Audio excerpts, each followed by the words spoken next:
오늘 우리 계신 말씀 보겠습니다. 오늘 우리 계신 말씀 창세기 22장 1절로 12절 말씀을 함께 나누기 원합니다. 부모에게 배우는 신앙의 유산이란 제목으로 함께 은혜를 나누기 원합니다. 하나님을 찬양하고 예배하는 나를 허락하여 주셨습니다. 이 시간도 말씀 앞에 섭니다. 이 말씀이 우리의 마음판에 새겨지게 인도하시고 이 말씀을 통해서 하나님을 바라보게 인도하여 주시옵소서. 부족한 점 감춰주시고 하나님의 영광만이 드러나게 인도하여 주시옵소서. 예수님의 이름으로 기도합니다. 아멘. 할렐루야. 아멘. 오늘도 우리에게 은혜와 평강을 주시는 하나님의 역사심이 우리의 삶 가운데 가득하기를 소원합니다. 오늘 2023년도 어버이 주일이 있죠? 네, 우리 옆에 있는 분들과 인사합시다. 해피 마더스 데이 하고 인사합시다. 네, 해피 마더스 데이. 네. 물론 이제 Father's Day도 있어요. 근데 이제 Mother's Day가 먼저예요. 어버이 주일. 저는 이제 공식으로 어버이 주일이라고 이제 부르고 싶습니다. 먼저 우리 교회, 우리 아우름 교회, 우리 권사님들, 또 우리 장로님, 우리 집사님들에게 먼저 감사함을 드립니다.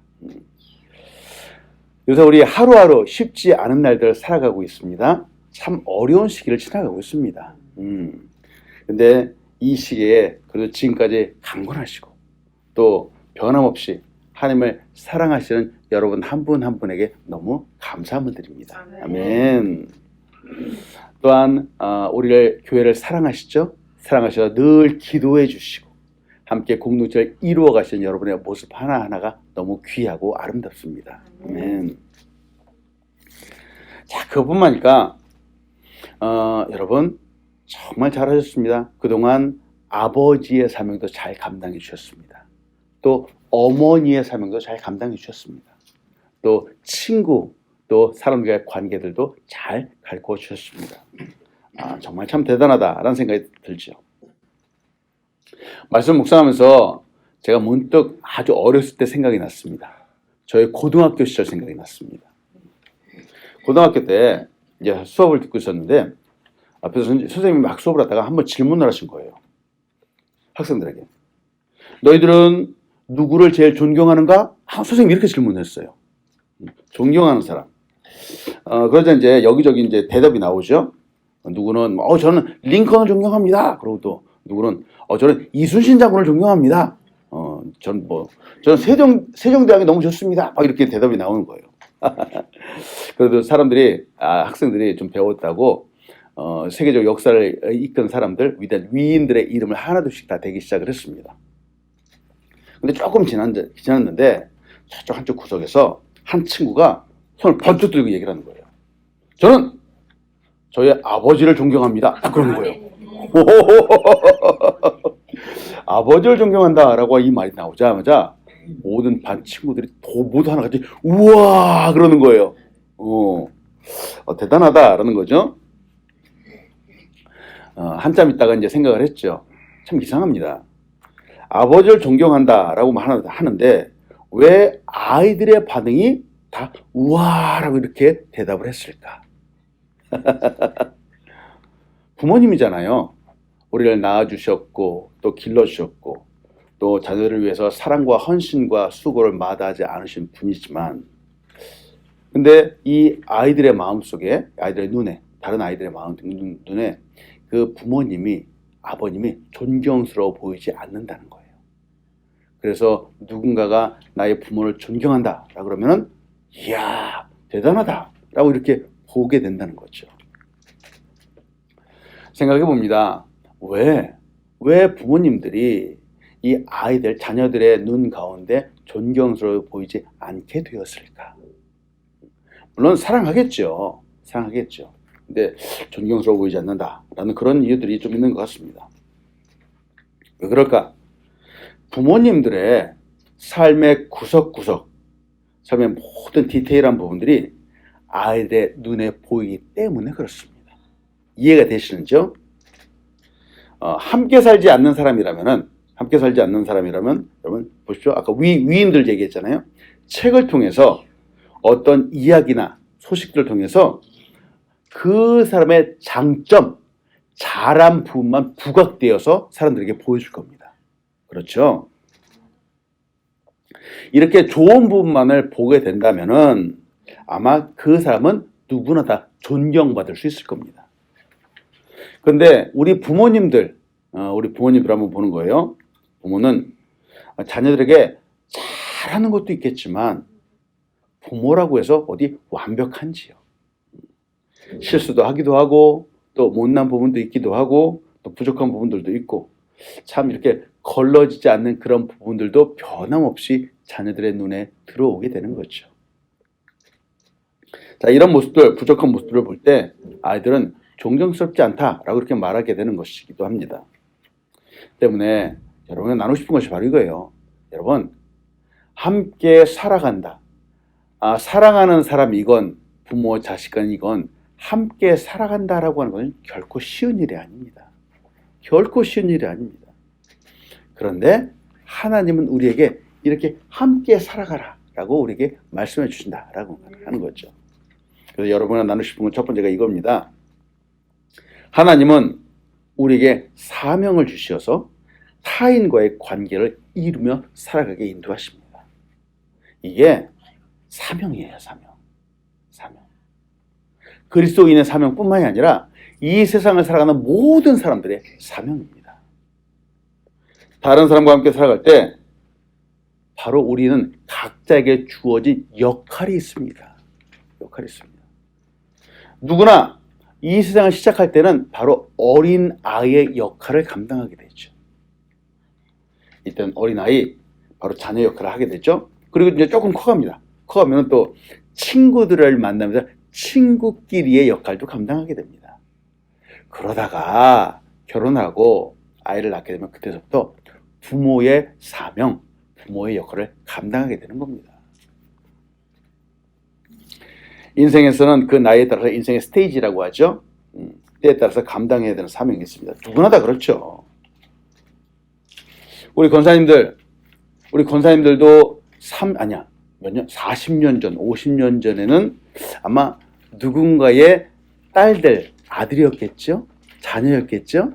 네. 아유, 그때 얼마나 귀여웠을까, 우리 권사님들도. 그렇죠? 우리는 과거에 아주 옛날엔 누군가의 자녀이기도 했었고, 또 누군가의 학생이기도 했었습니다. 또 누군가의 친구이기도 했었고, 또 누군가의 일을 할 때는 직원이기도 했었을 겁니다. 사장님이기도 했었을 거예요. 그리고 지금은 또 누군가의 부모가 되어 있습니다. 그런데 누구나 다 해야 되는 사명이지만 이런 사명, 역할, 의무를 갖고 살아간다는 것이 결코 쉽지 않다라고 하는 겁니다. 쉽지 않습니다. 인생을 어느 정도 연습해 보면 좋겠지만 여러분, 인생에 연습해서 어떻게 뚝딱 되든지요. 그렇지 않습니다. 연습 없이 우리가 감당해야 되는 그 일들이 어느 순간에 우리에게 다가오기도 하는 것이죠. 때문에 우리는 실수합니다. 삶 가운데 무수하게 실수를 많이 합니다. 이렇게 시행착오를 겪으면서 결국 인생을 아름답게 만들어가는 거죠. 지금까지 인생을 아름답게 살아오시고 지금까지 인생을 아름답게 만들어 가신 여러분 한 분 한 분을 축복합니다. 아멘. 오늘 우리가 함께 나누는 말씀은 창세기 22장의 말씀입니다. 창세기 22장에는 우리가 잘 알고 있는 바로 아브라함의 이야기가 등장을 하죠. 그리고 이삭이 나옵니다. 아브라함과 이삭은 어떤 사이죠? 부모와 자녀, 아버지와 아들의 사이입니다. 관계 맞습니다. 근데 이 둘 사이에 하나님이 개입하십니다. 하나님이 개입하시고. 그리고 아브라함의 믿음을 시험하십니다. 아마 이때가 아브라함의 인생에서 가장 힘들고 어려운 때가 아닌가 하고 생각을 해보죠. 하나님께서 아브라함에게 아들, 독자인 이삭을 세상에 제물로 바치라 라고 하신 참 황당한 주문을 하시죠. 오늘 본 말씀이에요. 창세기 22장 1절로 2절입니다. 그 일 후에 하나님이 아브라함을 시험하시려고 그를 부르시되 아브라함아 하시니 그가 이르되 내가 여기 있나이다. 여호와께서 이르시되 내 아들 내 사랑하는 독자 이삭을 데리고 모리아 땅으로 가서 내가 내게 일러준 한 산 거기서 그를 번제로 드리라. 자, 여기는 분명히 시험이라고 하는 단어가 나옵니다. 시험. 하나님께서 아브라함을 시험하려고 하셨습니다. 하나님은 우리 인생에 가끔가다 시험을 주시는 분입니다. 시험하시는 분이에요. 아브라함에게도 지금 시험을 주신다라고 성경은 말합니다. 아브라함이 100세가 되어서 아들 이삭을 얻었죠. 아버지가 된 아브라함은 아들 이삭과의 관계를 잘 이루어갔습니다. 즉 아버지로서의 사명을 잘 감당했다라고 볼 수 있죠. 그런 아브라함에게 이 시험은 아브라함에게 참 큰 갈등이었죠. 사랑하는 아들을 제물로 바친다. 내가 하나님과의 관계, 하나님을 선택할 것인가? 아니면 하나님과의 관계를 저버리고 그냥 아들을 선택할 것인가? 참, 이런 고민을 하지 않는 사람이 어디 있겠습니까? 그렇죠? 여기서 아브라함은 아들 이삭을 너무나도 사랑하지만 그는 하나님과의 관계를 선택했습니다. 즉 하나님을 섬기는 사람으로서의 사명을 따라갔다라고 볼 수 있습니다. 자, 이것이 의미 있는 이유는, 자, 여러분, 이것이 이 아브라함의 이 모습이, 이 신앙이 바로 신앙의 유산으로 이삭에게 전달되었다라고 하는 거예요. 오늘 그 부분을 여러분과 같이 나누기 원하는 겁니다. 사람마다 사명이 있습니다. 이 사명을 잘 이룰 때 우리는 가장 먼저 하나님과의 관계를 바르게 갖도록 해줍니다. 그리고 나서 우리와 함께 있는 사람들과의 관계를 잘 갖도록 이렇게 만들어주죠. 지금 시험받고 있는 아브라함, 근데 그런 아브라함을 가장 가까이에서 바로 옆에서 보고 있는 사람이 있습니다. 누구죠? 이삭입니다. 이삭은 아브라함을 보면서 믿음의 사람의 모습, 믿음의 사람의 행동, 그 반응을 배우고 있는 겁니다. 지금 배워가고 있는 겁니다. 우리는 믿음의 사람이 가장 가까운 가족에 무엇을 줄 수 있을까 한번 생각해 봐야 됩니다. 여러분, 우리는 뭐 그렇게 큰 돈은 없겠지만 우리의 아들, 딸들, 우리의 사람들에게 세상 사람들처럼 돈을 물려주지 마십시오. 참 그 물려줄 돈이 없다는 게 얼마나 다행입니까? 여러분, 돈을 물려주지 마십시오. 돈을 물려준다라고 해서 자녀들이 정말로 잘 사는 거 아닙니다. 그래서 말씀드리는 겁니다. 재산 물려주지 마십시오. 대신 무엇을 물려줄까? 바로 신앙을 물려주십시오. 믿음을 물려주십시오. 이게 가장 잘하는 겁니다. 이것이 가장 큰 축복을 주는 겁니다. 여러분 나눌 질문 첫 번째는 바로 이겁니다. 자, 우리 같이 한번 읽어보겠습니다. 시작. 하나님의 말씀에 순종하는 모습을 유산으로 남기십시오. 네. 우리가 자녀들에게 무엇을 유산으로 남기는가? 바로 말씀에 순종하는 그 모습을 남기는 겁니다. 말씀에 순종하는 모습을 남기는 거예요. 아브라함은 순종하는 사람이었습니다. 그는 처음 말씀을 받을 때부터 고향과 친척과 아버지의 집을 떠나라 라고 하시는 하나님의 이 말씀에 순종으로 응답했던 사람입니다. 아브라함은 말씀에 순종하는 사람이었습니다.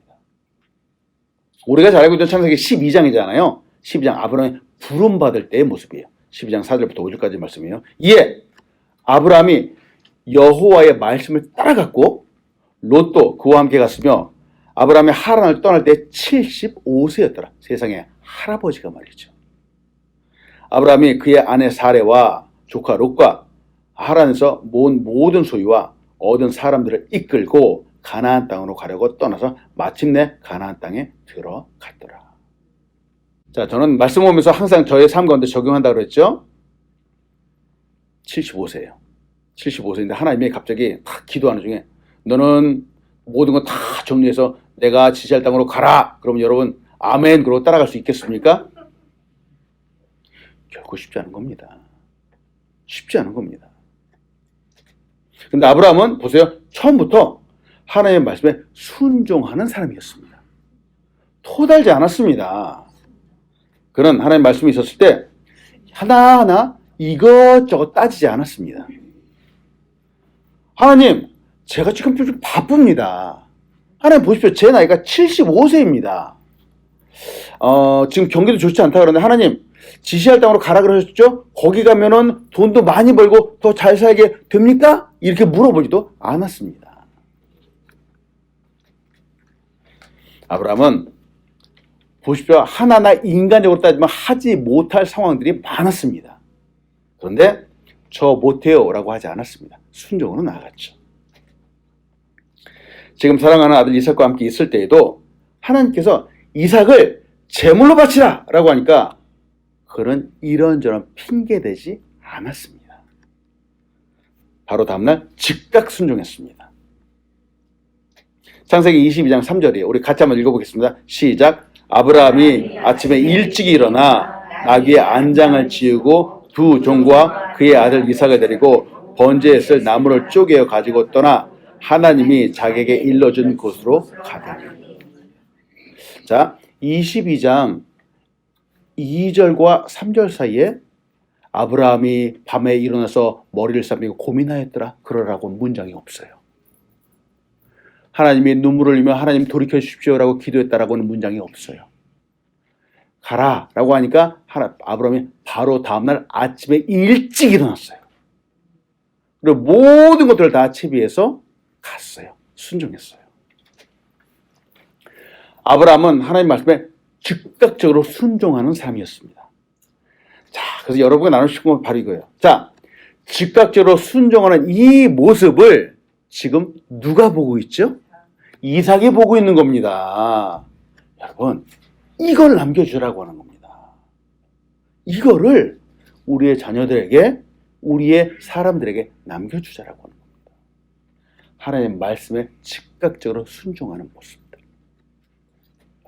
하나님께 순종하는 모습, 말씀에 순종하는 모습, 하나님을 존중하며 말씀을 존중하는 그 모습, 이것을 지금 이삭이 보고 있습니다. 이삭은 매일매일 하나님 말씀에 순종하는 아버지의 모습을 보고 자랐습니다. 그리고 배웠습니다. 이것만큼 큰 믿음의 유산이 없는 겁니다. 그래서 이제 아브라함이 이삭을 데리고 가는데 이삭도 토를 달지 않았습니다. 순수히 따라갔습니다. 자, 요사이 아이들이 참 부모님 말을 안 듣습니다. 그렇죠? 참 반항심이 큰 아이들이 많죠. 그런 시대가 되었습니다. 이렇게 된 이유가 무엇일까? 저는 이 아브라함의 모습을 보면서 이 시대의 부모들을 한번 보는 거예요. 부모가 하나님께 믿는다라고 하지만 온전히 그 말씀에 순종하지 않는 모습을 자녀들에게 더 많이 보여주지 않았을까라고 생각을 하는 겁니다.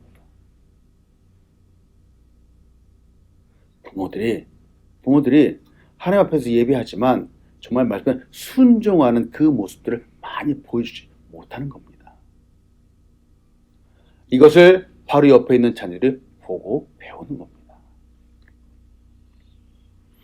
부모님은 자녀들에게 돈이나 재산을 남기는 것보다도 바로 먼저 순종하는 모습을 남겨주십시오.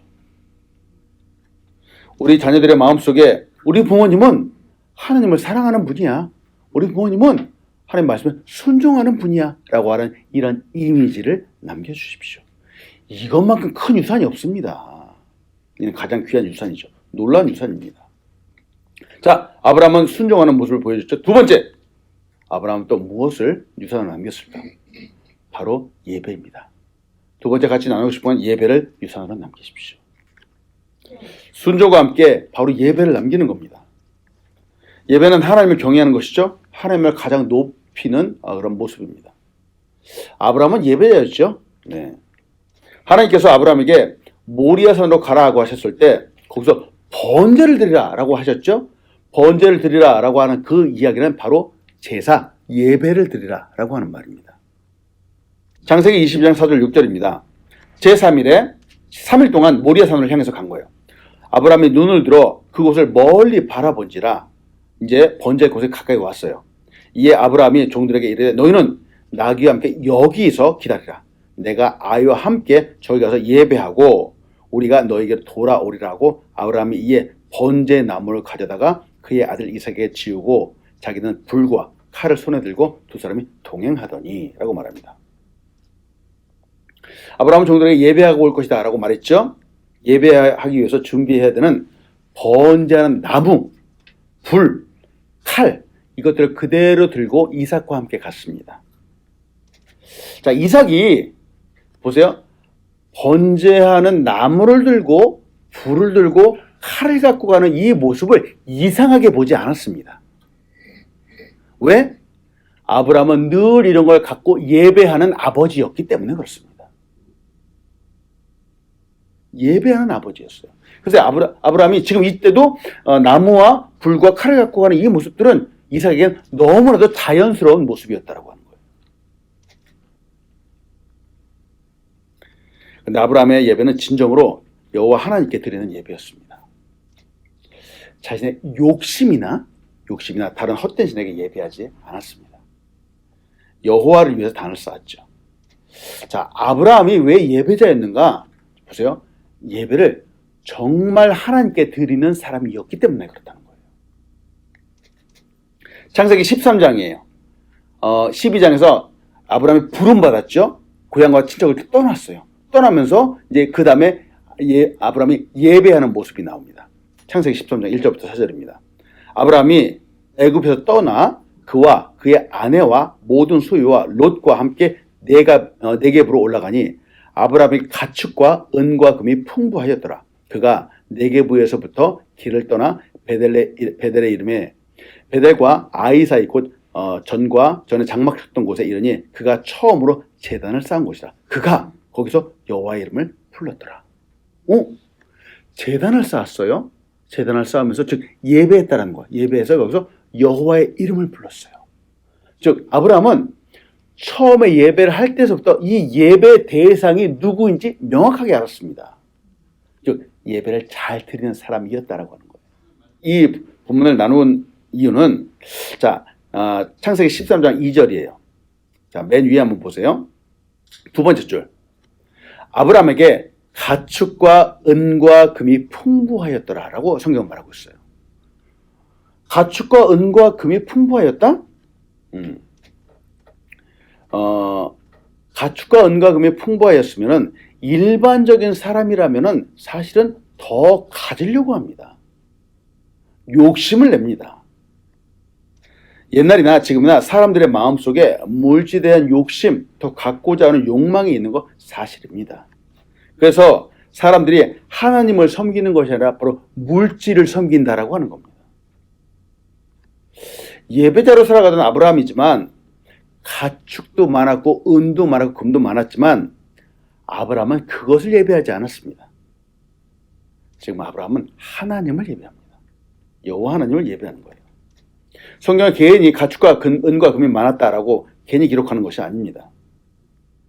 자, 그런데 아브라함은 한 가지 문제가 있었습니다.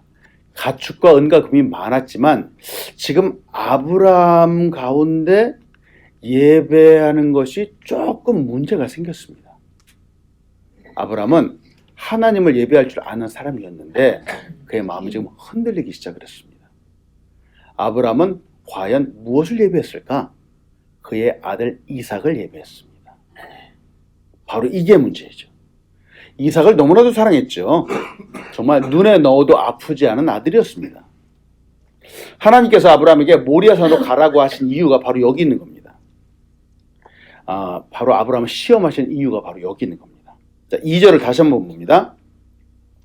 여기서 이르시되 내 아들 내 사랑하는 독자 이삭을 데리고 모리아산으로 가서 내가 내게 일러준 한 산 거기서 그를 번제로 드리라 라고 말하죠. 2절에서 사랑하는 독자 이삭을 데리고 가라 라고 하나님 말씀하시죠. 이상하죠.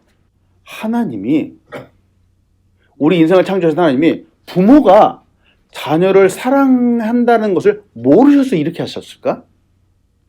부모라면은 자식을 사랑하는 것이 당연하지 않겠습니까?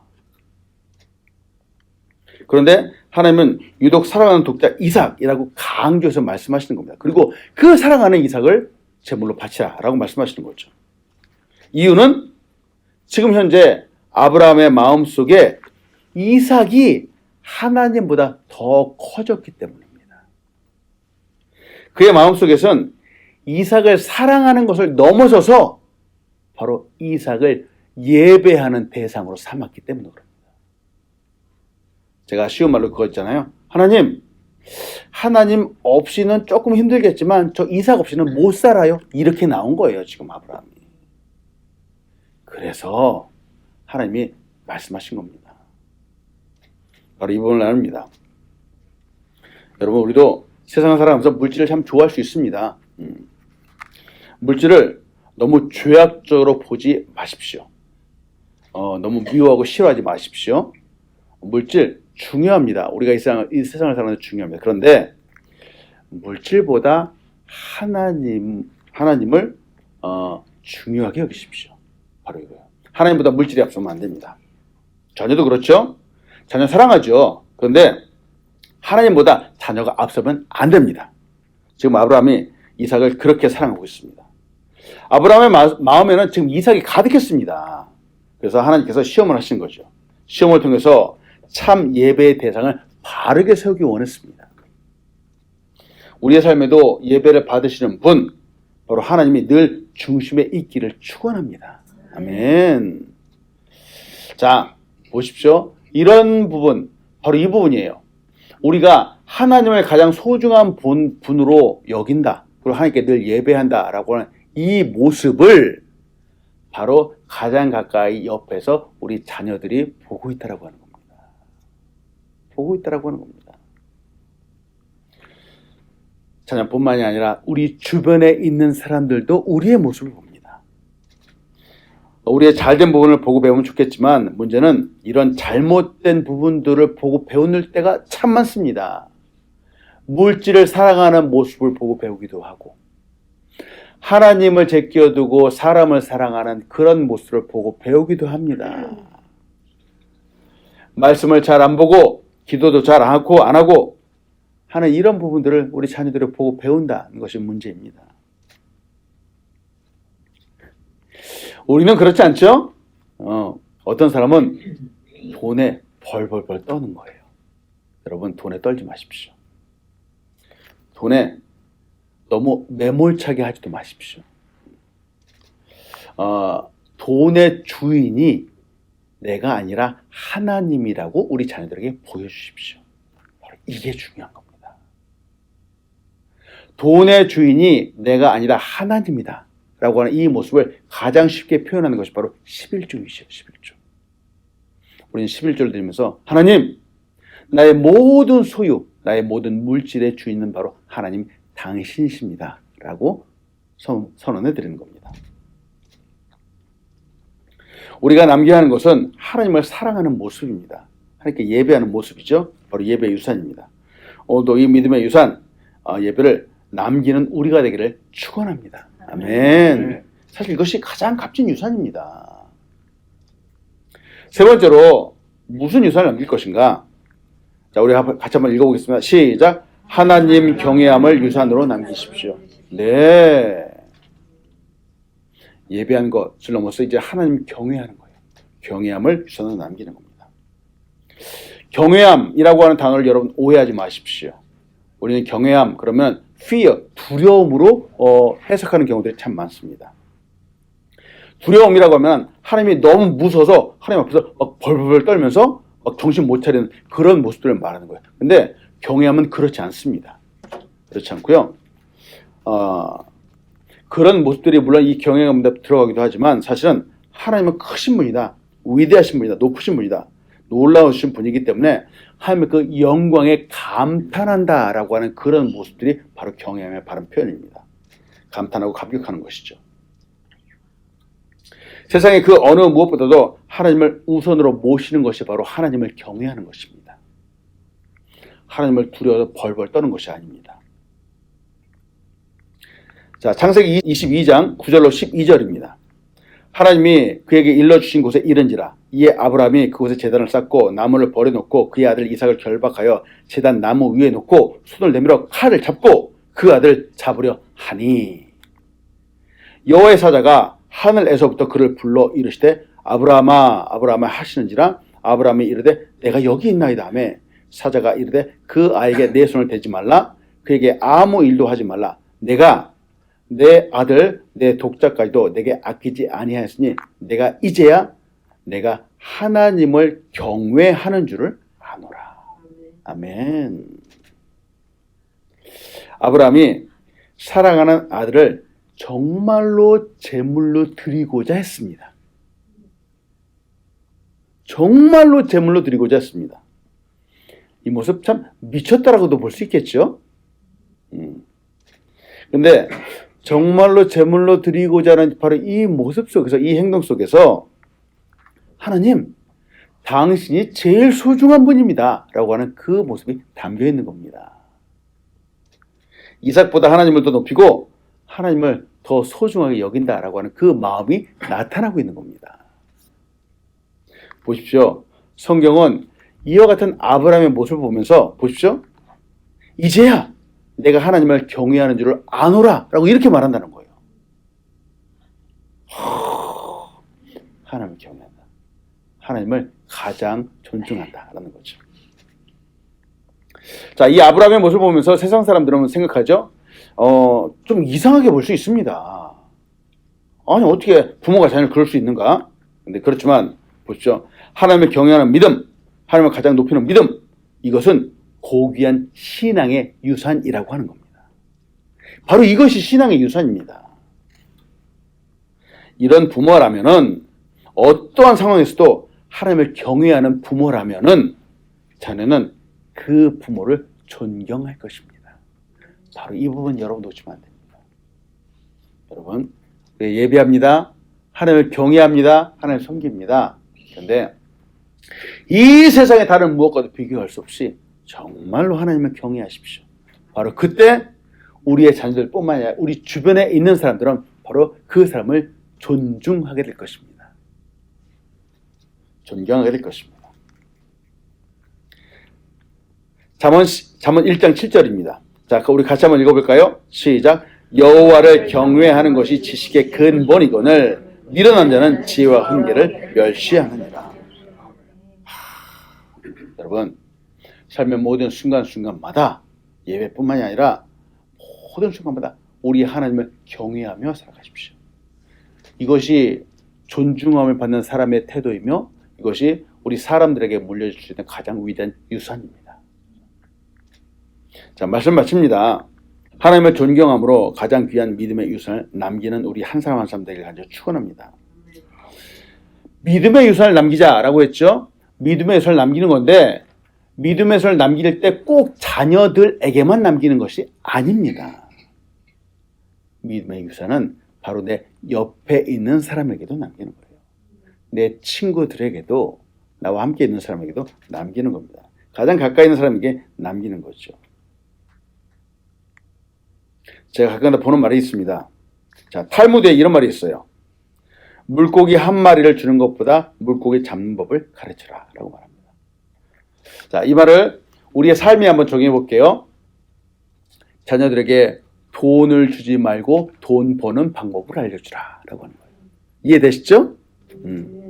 자녀들에게 하나님을 경외하는 법을 알려주십시오. 자녀들에게 정말로 지혜롭게 살아가는 법을 알려주십시오. 이게 자녀를 사랑하는 방법이에요. 부모가 자녀에게 남겨야 하는 것은 무엇인지요? 돈이 아닙니다. 돈은 많이 남겼지만 세상에 자녀들이 재산을 갖고 얼마나 많이 싸웁니까? 너무 심심치 않게 보죠? 마음이 아프죠? 다른 많은 것들을 남기지만 믿음을 남기지 못하면 큰일 납니다. 큰일 납니다. 부모가 자녀에게 주어야 할 가장 큰 유산은 바로 신앙의 유산입니다.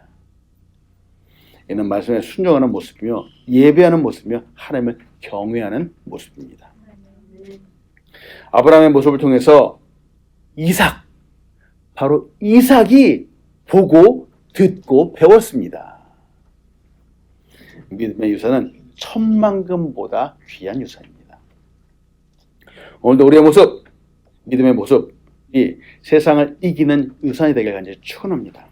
그래서 우리 아들, 딸들, 우리와 함께 있는 사람들에게 정말 큰 놀라운 역사와 축복이 되어서 나타나길 간절히 축원합니다. 아멘.